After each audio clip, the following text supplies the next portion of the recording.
All right. Here we go. Kind of weird going live on YouTube with the meditation because normally I do have people here, but normally I'm on Line app and I can communicate with them. So tonight it's a little different because I can't communicate when I'm on Facebook.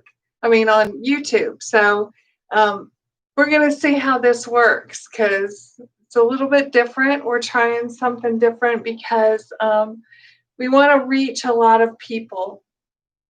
Um, Lately, there's been a lot of things going on in the world. And I was in Thailand for 9 months and I did a lot of meditation while I was there with some master monks who taught me a lot. And one of the things I noticed is the world is a little in upheaval right now. And I don't know if a lot of you know who Thich Nhat Hanh is, but he's one of the famous monks who generates nothing but love and kindness to people. And he had a stroke. And his when he spoke, it was such a gentle speech that he had that people loved to hear him. They would listen to him all the time. But with the stroke, he cannot talk right now. And so this is the world we're in. Things are happening in the world, and we know that everything is impermanent. So nothing ever lasts forever. Good or bad, nothing lasts forever. So if we know these things inside ourselves, we can stop suffering about them because we already know the truth in them. So I'm pretty sure that he is not suffering in the fact that he cannot speak. Maybe he takes it as, oh, I can relax now. I can have quiet moments inside myself.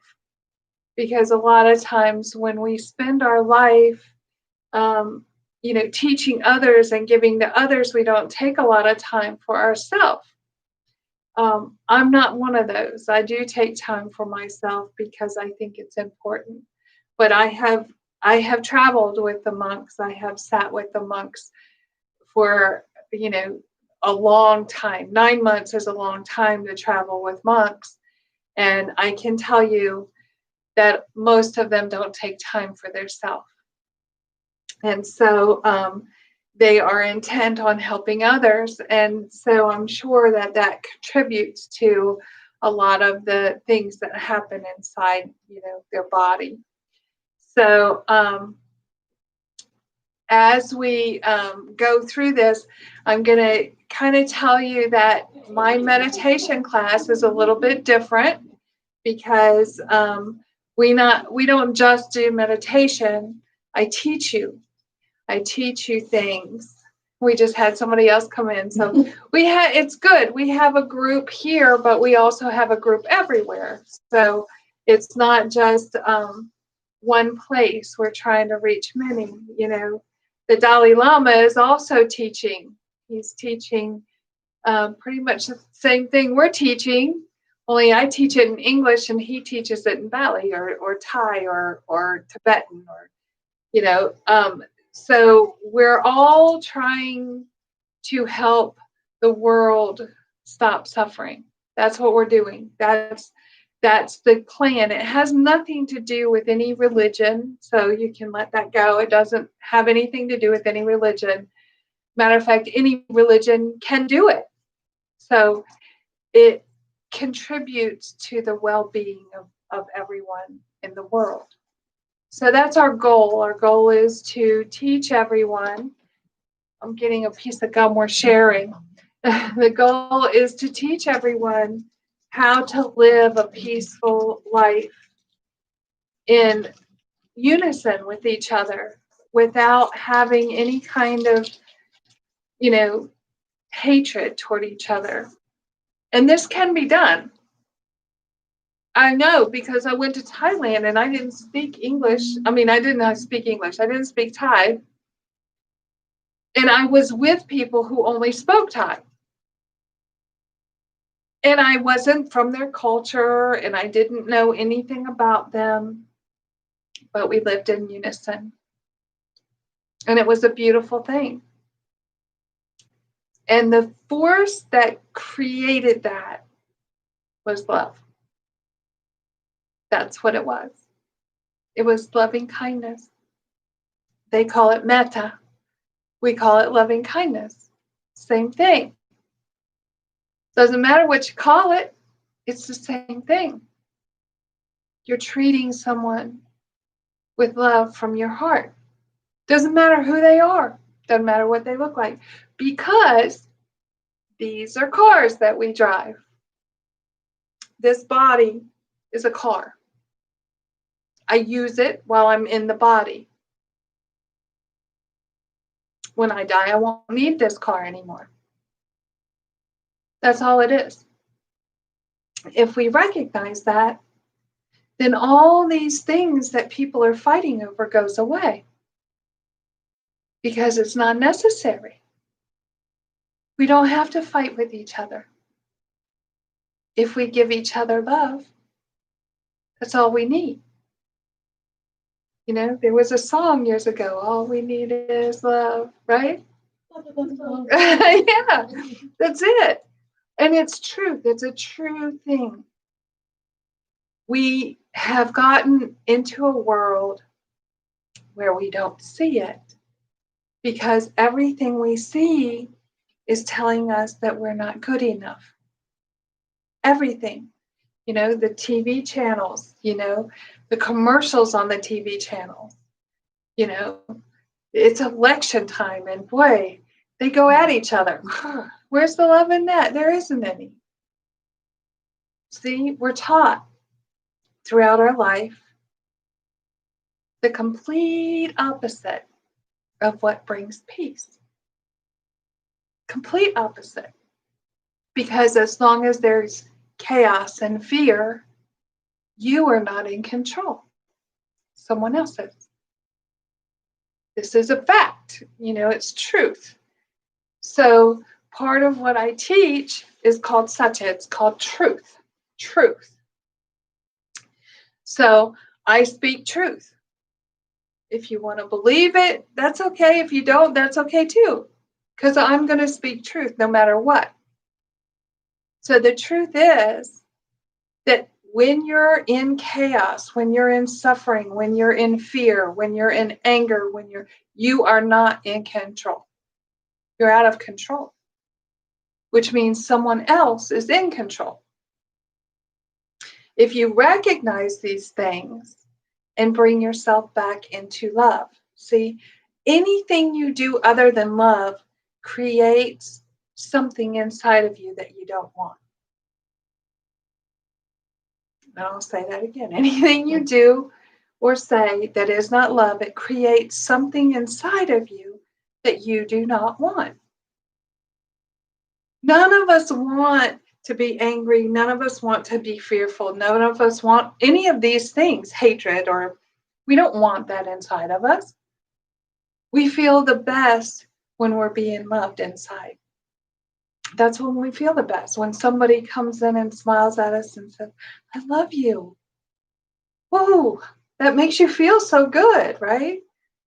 So anything other than that is not a good thing. It brings you into something that makes you not in control of your mind and your body and your thoughts. So how do you get back to the place where you're in control of yourself? Well, you have to be in the present moment. So how do you get in the present moment? You take a breath. The breath of life, right? You take a breath and you feel it. And it comes in and you can feel it actually going into your body. And it's giving oxygen to your cells and your blood. It's a beautiful thing. We never think about it. Most of the time, we don't think about the breath that we take. We take it without knowing even what we're doing. We're just randomly taking breaths and don't even recognize it. So when I was in Thailand, I went through some heavy duty training in meditation, and we had to meditate for 12 hours a day. That was a lot. We didn't just sit, though. We could stand and we could walk. But when we walked, we had to actually think about what we were doing. Every movement that we made, we had to, we're lifting our foot up, we're moving it forward, we're placing it down. We had to think about every movement. What does that do? Why do we have to do that? Sounds silly, right? To sit, to walk and think, okay, I'm picking up my foot now. And we had to speak it. So the reason we did that is because when you're paying attention to what you're doing, you're not up here chattering with yourself and letting it go crazy and wreaking havoc in your body. You're actually controlling your thoughts and your mind. And you're in this present moment in time where the only thing that's happening is what you're choosing to do in that moment. It's a beautiful thing. At first you're like, oh, I don't want to do this, it's hard, it's tiring. I don't know if you've ever actually done that, but it takes a lot. First you're going off balance, because you're picking up one foot and the other one's on the ground and you're kind of wobbling. But soon you're able to do it and you're gliding. And your whole body, you're paying attention. And nothing else is going on around you. You know nothing that's going on around you because you're in this moment in time of lifting, moving, placing, lifting, moving, placing. And you can feel it in your whole body, and you no longer wobble. Matter of fact, you get balance. So you create balance inside of you, which is one of the things that you have to have inside, not to have chaos. See, there's a few things you have to have, right? You have to have truth inside yourself because you go through a series of things that you do. Like you have to learn to love yourself because most of us don't. So we're learning to love ourselves. So we have to say to ourselves, we're sorry for things that we have done in our past because most of the time we have not been good to ourselves in the past. So we do that. We say we're sorry. And this was last night's teaching, but I'm going to give it to you again because there may be some people that are on that didn't see last night's video. So you tell yourself you're sorry for all the things that you have done in your life. And you speak truth inside yourself. You don't have to say it to anyone else, but you say it to you because you live with you. And if you do that, you're clearing that stuff. You're no longer holding on to it. So you say you're sorry. And then you say, thank you for forgiveness. See, please forgive me. Thank you for forgiveness. And I love you. You tell yourself you love yourself. Do it. It's easy. Seems crazy, I know. I've heard it a lot. That's crazy. That's nuts. I actually taught it to the monks and nuns where I was. And, they started to laugh. But there was 30 of them, 15 monks, 15 nuns. And I've done this in a lot of places. When I was in Thailand, I gave a lot of talks and I traveled a lot. And I asked them, how many of you here actually love yourself? Out of 30 people, one raised their hand. That's astonishing, isn't it? But not really. Because what we do is we go through life not paying attention and not loving ourselves. Everything that's spoken to us is spoken to us, creating something, making us feel not so good about ourselves. We were just talking about plastic surgery. What does that do?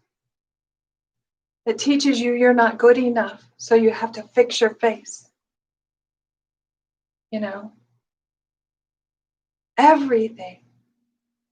So now we have to go back to the beginning and learn to love ourselves again. See, when we're babies and we come out of the womb, we already do. We love ourselves. But we're taught throughout our life, and it starts early on. And really, we're just doing what we're taught to do. So, who's to blame? No one. We just have to learn how to redo it, right? We just have to learn how to redo it. No one's to blame. Blame doesn't do anything but make you have resentment. No need for that. We just know the solution. So we take the solution and we use it. The solution is to learn how to bring that back inside of yourself. So you tell yourself you're sorry. Please forgive me. Thank you. And I love you. And then you can move on in your life because you've spoken truth. There's nothing bogging you down anymore because you've already spoken the truth and forgiven yourself for it. Doesn't matter what it is, And I'll use myself as an example. I was a crappy mom. Truth. That's a true statement. Okay. It's true because I did things when I was young that wasn't in the best interest of my daughter. It was in my party mode. Let me do what I want to do. Let me go drink. Let me go, smoke weed, whatever it was. And I did that inside myself for a long time. And that's how my daughter grew up. So no, I wasn't a good mom, right? I wasn't the person I am today. See, we change as we go through life and we learn, we change. And that creates a new life for us. See, they talk about having new lives or past lives. We all have them. It's not what you think, right? It's not what you think. We all have them. If you have changed in your life and not done the same thing over and over again, you have a new life. You have a past life. So we let the past life go. We forgive ourselves and we move on. And we create the person that we know we are inside by cultivating the love that we have for ourselves inside. We all have that. We've forgotten. We just forgot. And it's no one's fault. Don't blame your mom and dad. Don't blame your sisters or brothers. Don't blame me. It's no one's fault. Doesn't matter. We don't want to create that resentment. What we want to create is loving kindness inside of ourselves. So if we forgive ourselves, then we can forgive others. See, we have to do it for ourselves first. If we don't do it for ourselves first, then how can you do it for someone else? It's like driving a car on an empty tank. You can't do it, right? Somebody calls you and says, I need a ride. Well, if you don't have gas in your car, how can you go get them? You can't. So you have to fill your tank first. So you give yourself loving kindness first, and then you spread it out. Then you can give it to someone else because you already have it inside of you. No one teaches us this. See? No one teaches us that it's okay to love yourself. Now, we're not talking about conceit. We're not talking about ego.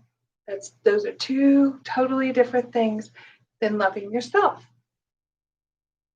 Loving yourself is being kind to yourself. Ego is when you're like, oh, I should get that. Why'd they get that? And I didn't get that. That's your ego talking. But when you're just being loving and kind to yourself, that's love and kindness. So you do that inside of yourself and you continue to do that. Sometimes we start to feel better and we get happy and then we forget to do that. So then what happens? Then we get into our suffering again. We go back to what created the suffering, then we have suffering. Then we wonder why we have suffering. Because we went back to the suffering. If we keep this loving kindness inside of us, it's a beautiful thing. I mean, I can't tell you how it's changed my life. I'm a totally different person than I was 10 years ago. This is truth.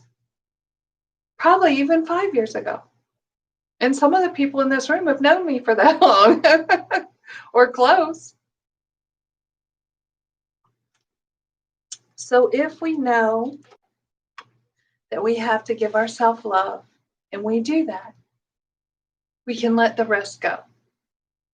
So last night I talked a little bit about, well, I called it moral shame, but it's really something, I don't like the word shame. And I called it moral dread, and I don't like the word dread. So I spent this afternoon going, I don't like that. I'm gonna use something different.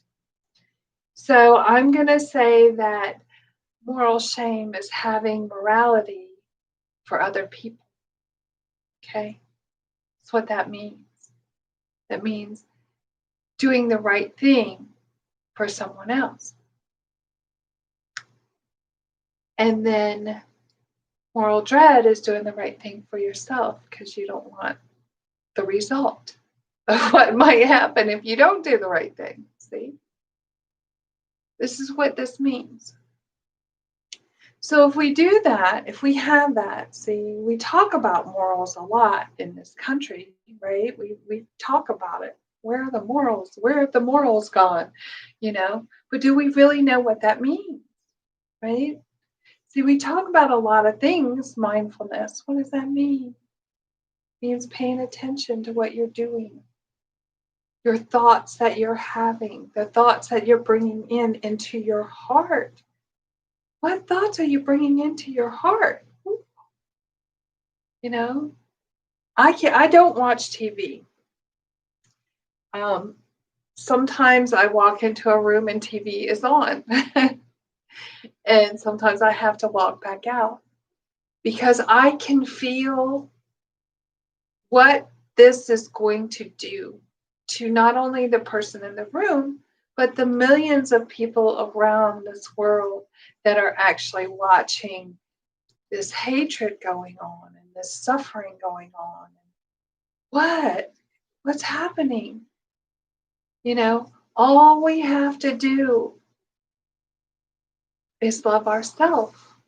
I mean, this is true. If you love yourself, really, you can't hate someone else.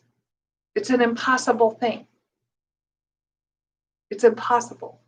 You cannot have love in your heart for yourself and then generate hate for someone else. It doesn't work. It doesn't work.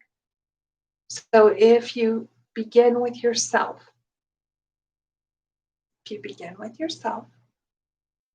because you cannot change anyone else. That's impossible. It won't happen. I don't care how much you think you can change someone else. I don't care how much you try to change someone else. It will not work because they are their driver of their car. And you are the driver of yours. The only person you can do anything about is yourself. But when you do something about yourself, something magical happens. And it's true. Because you're changing inside, you're changing your world. Your world is right here. This is your world right here. So you change your world, and then it generates out. And the people around you start to notice that change, and then they start changing. See, it happens. It just automatically, it's like a chain reaction. Someone cannot be mad when you're giving them love. They either accept it and calm down, or they leave. But they cannot stay in the presence of this love being generated out. They can't. I know, I do it all the time. Some people stay, some people go. It's them. That's what they're choosing. They have to choose it. So when we do things, we start by doing it inside ourselves. And then when we generate that love out and plant little seeds around, we cannot look for the result. Because then you're doing it for yourself. If you're planting a seed, I call it planting a seed, but if you're trying to help someone, you've come through this, you've gotten this love going on inside of you, you're feeling better, you're not suffering anymore, and then you want to help somebody's like, what are you doing? Because they will ask you, what are you doing? You look so good. You're so happy. How are you doing that? What's going on? And then you start to share. It's just automatic. This is what happens. It's truth. Happens. So you cannot look when you plant that seed. You cannot look for the result, because then you're trying to control what will happen. And the only thing you can control is this right here. And we don't do a good job at controlling this. We let this go crazy. We let our mind just go, go, go, go, go. And we're like, I don't know how to control it. Well, then don't try to control anything out here. If you can't control this, don't try to control that, because it's impossible. So I don't try to control what's going on. I plant little seeds. I don't expect anything. And then I just watch. See, that's what we do. We watch. We let it go. We let it grow. We see what happens. I have no idea what will happen, right? I don't know what will happen. I know that I'm giving love to someone and they're receiving it. Huh, something good's going to happen. I don't have to know what it is. I don't have to sit and watch. I don't have to take it and go, okay, I gotta watch and see how they change. Oh, they didn't change. Okay. Well, no. Just let it be. Let it be. That was a saying in Thailand all the time. Let it be. Let it be. Let it be. That means don't mess with it. Let it go. Just let it see. Just let it grow on its own. It's an amazing thing that happens. All we have to do is plant a little seed. So the universe needs a lot of seeds right now, but in order to make that happen, we have to plant the seed inside ourselves. So that's what we do. We give ourselves love and kindness. We don't try to do it for other people. We do it for ourselves. It's a big job. It's a big job. This is not sounds easy, and it is easy if you do it right. But if you spend time in your monkey mind letting it chatter, it becomes harder. But if you recognize, if you're mindful about the seeds you're planting inside your own heart, you're mindful about the seeds that you are planting inside your own heart, then you begin to know what's going to happen inside of you, and you can control it. So if you have thoughts that are like something not nice about yourself, which quite frequently most people do, you can say, oh, I recognize that as something that's not talking nice to myself. I recognize that as not good, not loving, not kind. So I'm going to let that thought go. I'm going to delete it. I'm going to clean it out. And I'm going to tell myself I'm sorry for having that thought, because it wasn't very nice to myself, right? Then I'm going to forgive myself. I'm going to thank myself for forgiving myself. And I'm going to give myself some love, and I'm going to replace that negative thought with something good. That's what we do. And then before you know it, you're shining. You're glowing. People are like, oh my God, you look younger. What's going on? How did this happen? How do you do that? Because you're giving yourself love. See, I'm simplifying it because it is simple. It's as easy as this. This is what you do. And they call this little process Ho'oponopono. Okay. And it's taught from Hawaii. It's an ancient teaching from Hawaii. But really, we all already know it. It's taught in everywhere. But then we forgot that we were taught that. And we bring in all the other stuff that we were taught. So it's just loving kindness. And everything I teach is loving kindness. said in different ways, said in different, contexts, but it all equals being loving and kind to yourself. So that's what we do in this meditation class. I kind of teach a little bit of love and kindness, a little bit of TLC for yourself.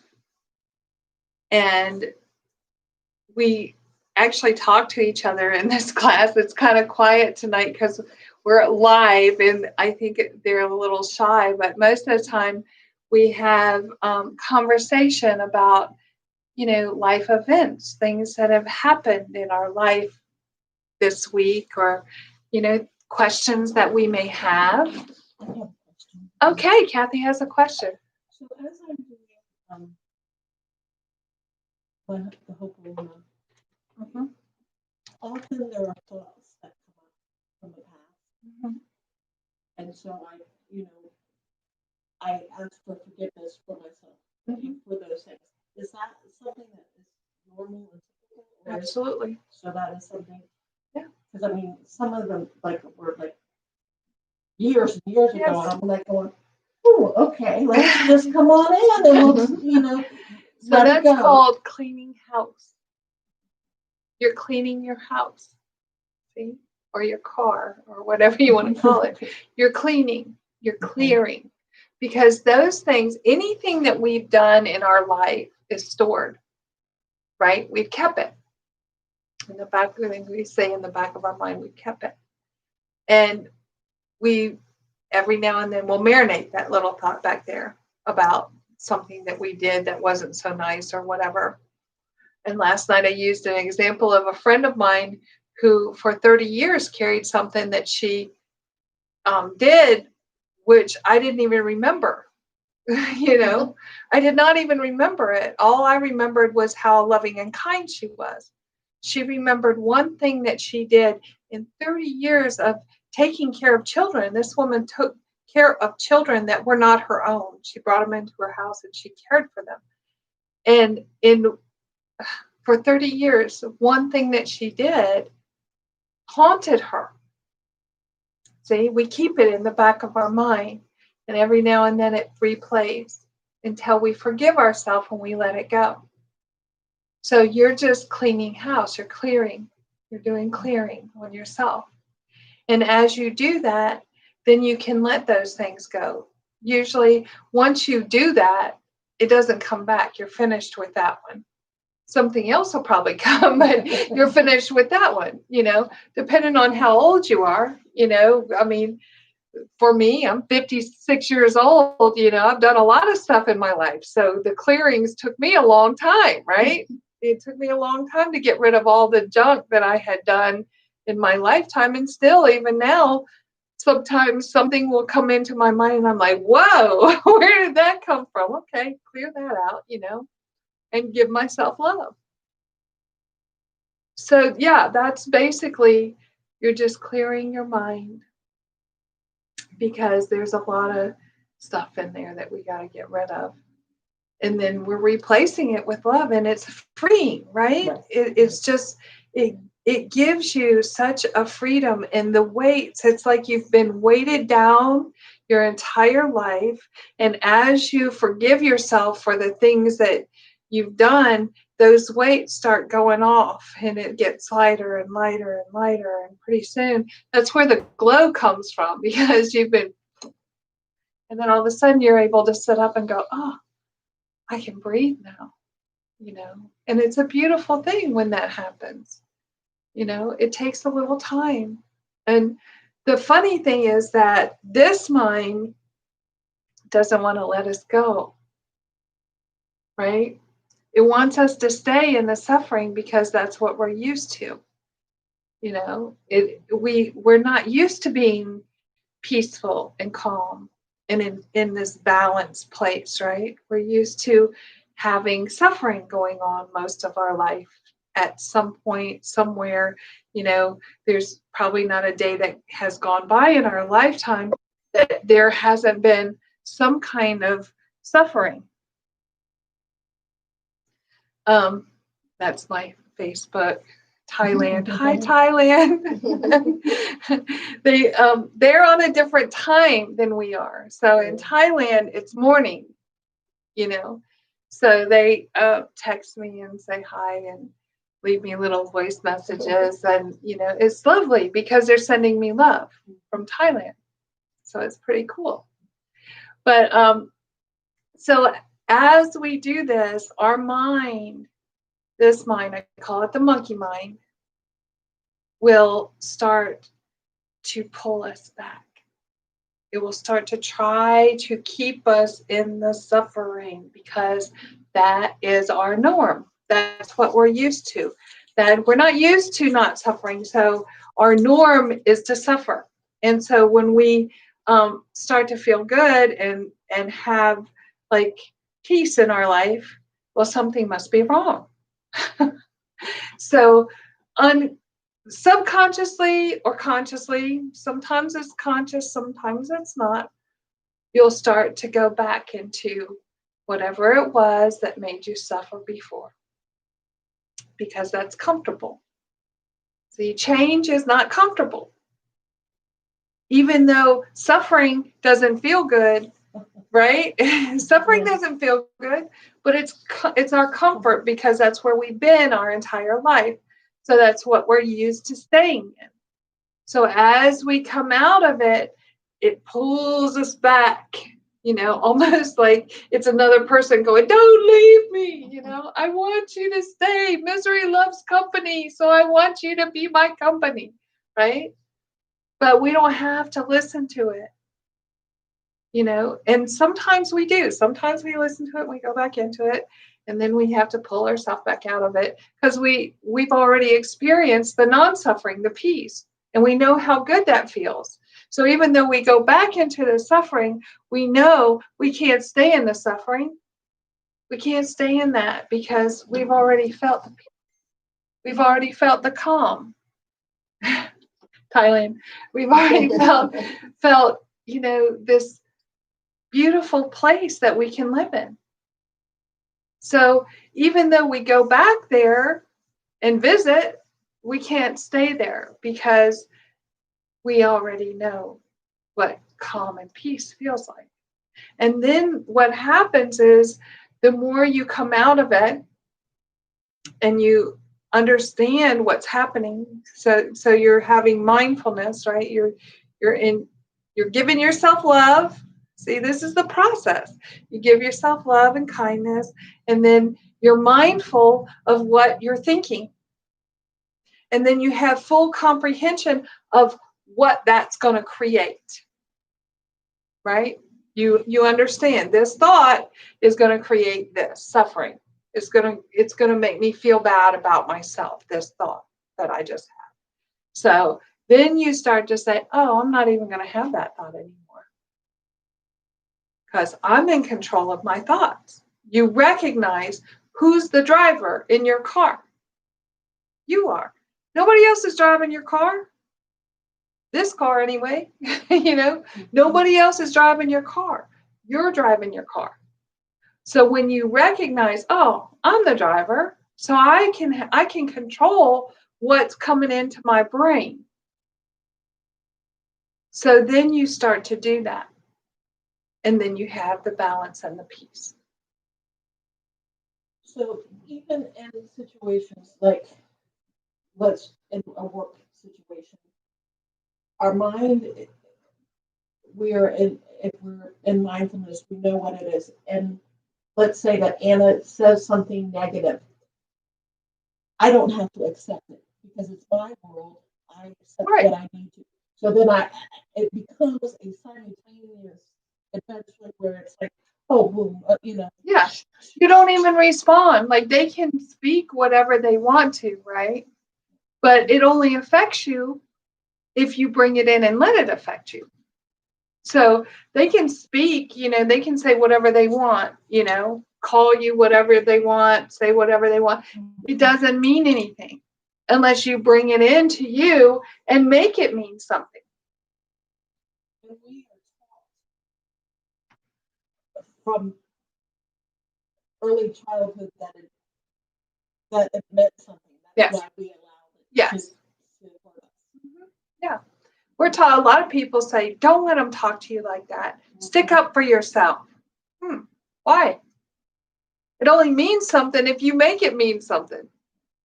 You know, in Thailand, you know, the middle finger doesn't mean anything. It doesn't mean what it means here. You know, it doesn't mean that. And so you can stick up your middle finger and they're like, okay, well, I don't know. Here, have this one. You know, they don't know. Doesn't mean anything. It only means something if you bring it in and make it mean something. So you're the driver. You control that. See? Yeah. So that's just like growing up and people call you names. I know my mom taught me it's only what you answer to. You know who you are, so they could say that's like somebody calling me, hey, Anna, and I'm not going to answer because I'm not Anna. Right. Or somebody calling you a bad name. You Yeah. don't answer because you know that's not you. Yeah, it's true. It's not you. You don't have to accept it. You don't have to say anything. See, if you respond to it, you're accepting it. That's the acceptance of it. You know, that's when the fight starts. That's when the anger starts. That's when the hatred starts, right? If you respond to their negative comment to you, then you're saying, I accept what you're saying and I feel like I have to defend myself for it. But if you don't respond, that means I'm not accepting that. That's you. That's not me.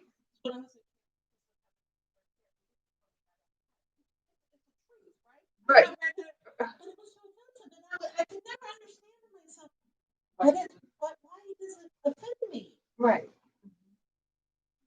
Because inside of you, you were taking it in and going, oh, they mean that bad. There's a lot of things that are said, and you go, why do we take it that way? Right. You don't have to. You could have said, growing up, they call you red on the head. You'll be like, yeah, I got red on the head. That's right. I like it too. Don't you like it? It's pretty, right? And it would have been flip the script. And it would stop. Yes. Yes. And that's the way it works. See, if you do not engage in the negativity, it doesn't come because it's pointless. Like they're like, okay, well, I didn't get anything out of that. Let me move on to the next one. Let me see if I can find somebody else to do it with. And if they can't, then they stop. See? Yes, exactly. Yes. When I traveled with the monks, if I asked a question that they didn't want to answer, they just didn't respond. There was no response. No, there was no response at all. They taught me well because I was like, okay, they don't want to answer that one, because I was the curious one. I would ask everything, But then I got, when I went to India, and I had no plans on going to India. That was not in my radar. I had no even desire to go to India really. But I ended up going to India and I had to accept, that I had no control, right? Because I'm on a bus with like 30 other people, all of which spoke Thai and did not speak English, except for one spoke a little English. And so, here I am in the middle of India, don't know anybody, on this bus driving down, dirt roads that don't look like a bus could fit on them, but a car's coming by us, So you kind of have to let go of control and let go of what you think things should be. And I learned to let it be. I learned because they would stop and I didn't know whether we were stopping to go to the bathroom, stopping to eat, or stopping for the night. I didn't know. It was a crapshoot. So I kind of had to go, okay, let me watch. See, it taught me to watch, to listen, to pay attention. And it also gave me a lot of time to meditate. See, I spent a lot of time on that bus in meditation because they spoke on the loudspeaker, right? They have a microphone and they're talking about, whatever. I'm not sure exactly what they were talking about because I didn't speak Thai, but, they're talking about, where we're going or what's happening, or I don't know. They're the whole time, like whenever we're on the bus, they're on the microphone talking. So, and I don't know what they're saying. So I said I could have either gotten aggravated, right, and been like, oh, can somebody tell me what's happening, or I could just sit. And I'm going to have a good time because I can meditate and I'm going to be really enlightened by the time I get wherever I'm going, right? I mean, those were my options. So I took that option and it worked out great. I didn't have resentment or anger. I got to go on a good adventure. I never knew where I was going to end up, but it was always somewhere pretty cool. We got to see things that I never had seen before, right? Got to talk to people that have spoken another language and we communicated, we had to use a little sign and, whatever, but we communicated and it was a beautiful thing. It was a beautiful experience. So I could have taken it. Now, do I want to go back to India? India wasn't my favorite place because it was a lot different than what I didn't really have any expectations because I didn't know where I was going. I didn't know I was going there. But, when I got off the plane, when we landed, the air was thick with dust. I thought it was, I thought it was fog, but it was dust. So, and it's kind of dirty.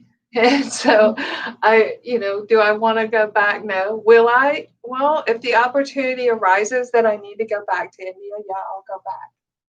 Because I live my life now.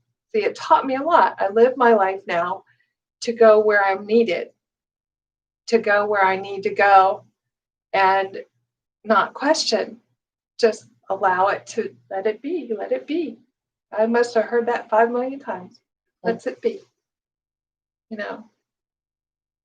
because when you just let it be and don't try to control it, there's magical things that occur.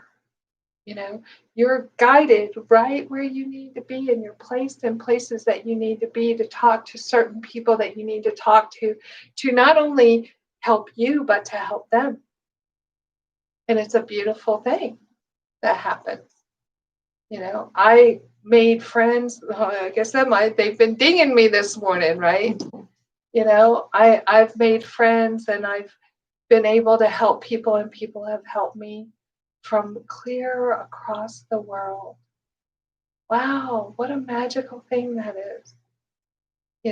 It's a beautiful thing. And so I know without a doubt that love is magical, that love will change the world. And I started this by that song, All We Need Is Love, right? So I'm going to end it like that. That's all we need, right? That's all we need. So we're going to do a meditation tonight on loving kindness, metta. So we're going to breathe in. And when we breathe in, we're going to take in the air in through our nose, and we're going to feel it go down through our body. And we're going to pay attention. So we're going to do that. And then when we end, I'm going to do a little chant that we did at Wat Na Luang, which is called metta. And it means loving kindness. And it's emancipating the mind with loving kindness, emancipating the mind with compassion, emancipating the mind with balance, freeing the mind. That's what it's doing. It's freeing the mind with loving kindness. So here we go. We're going to breathe in. Feel that go down through your body. Feel it going into the cells in your body, flowing through your bloodstream, going down your legs, to your heart, down your legs, into your feet, and into the ground. Breathing again.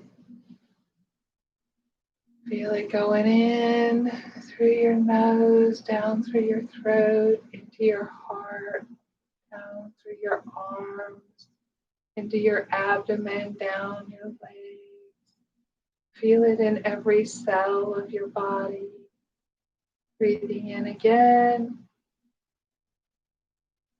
Feeling it going through all the cells in your body. They're getting the oxygen that they need, flowing through your body. Now we're going to picture our heart. And you can even, if you want, put your hand on your heart and feel the love inside of yourself for yourself. Forgiving yourself for all the things that you think you have done. Letting go of all the past that does not serve you. Breathing in loving kindness into your heart. Forgiveness. Letting go of everything except for love. Breathing it in. Letting that love flow through your whole body. Knowing that you have forgiven yourself.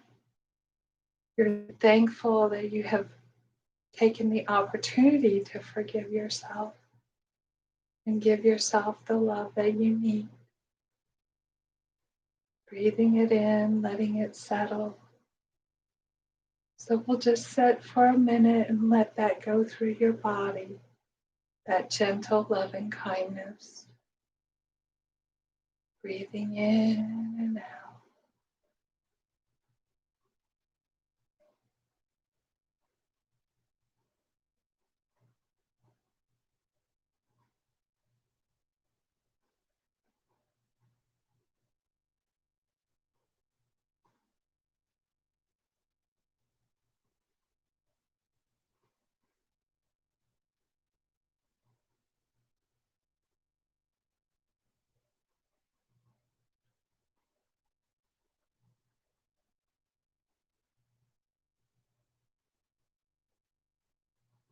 Metta ceto vimuttaya, Corona ceto vimuttaya,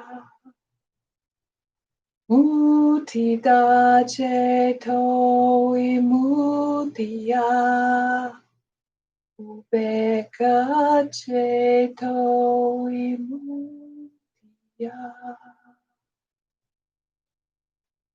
Gently, we're going to open our eyes and come back to our self, breathing in and out. Feel the calm. Feels good, doesn't it? Loving kindness. So I'm going to say goodbye to our YouTube friends. Thank you for joining. May you all have peace and love inside. I love that.